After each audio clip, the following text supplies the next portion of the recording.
Okay, so now that you've developed all your patterns from chapter 1, we're going to look at probably the most important chapter of this book, where I talk about how you can create your own riffs and licks using the scales in this book. Hopefully these tips that I give you from now on are really going to revolutionise your own ideas. Let's get to a few of those. My first tip for building riffs and licks from these new scales is how many notes are you actually using at once? Most of the time you'll be using single notes throughout these patterns, but double stops, 2 notes, triads, 3 notes, all the way up to full chords. Have a look through each of your scales and try working on licks that are 1 note, then try and use things that are 2 notes, 3 notes, and see how many different ideas you can get from each shape. So for example, your 5 positions of the A minor pentatonic scale that you'll be looking at in chapter 1 of the scales here, have a look, position 1, and think to yourself, right, I've got some licks single note, how can I now make them 2 notes, those same sort of licks? How can I then make them 3 notes, building little chords, building little ideas? So my tip number 1 for building your own things is how many notes are you using that will in one go?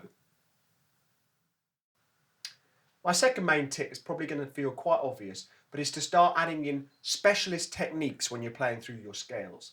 The 5 main techniques that you're going to be needing to use are slides, bends, hammer-ons, pull-offs, and vibrato. Using a mixture of these will really add to your flavours. So you can use patterns of notes like we did in chapter 1, maybe groupings of 3, and then every few notes start to add in a bend or a hammer-on, a pull-off or a slide. And this can create longer sounding licks and lines. And when you've got comfortable with these standard techniques, try adding in some more specialist techniques like legato, playing more than 2 notes at a time. For example, in A minor pentatonic, try having your positions 1 and 2 going on together and creating 3 note per string ideas using legato.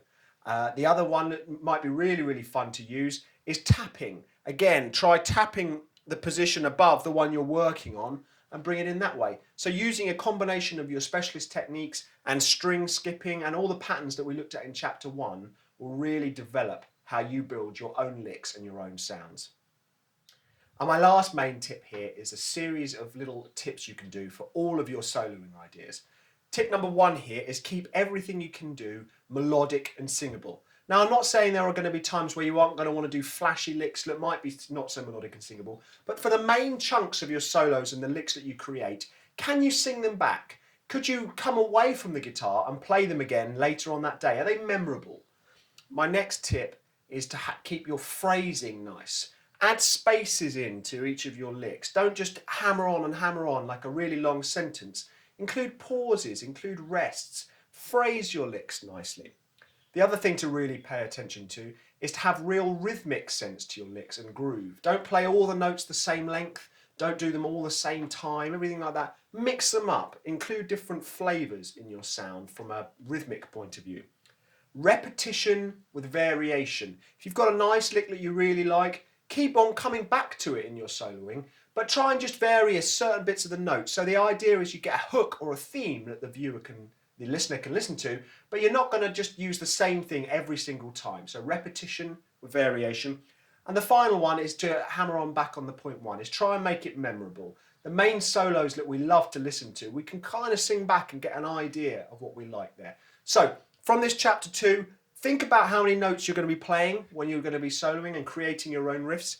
Think about adding in your specialist techniques and think about being melodic, singable, phrasing, rhythmic and groove, repetition with variation, and keep it memorable. Let's get on to the main chapters of this book where I show you all my licks. Let's get to those now.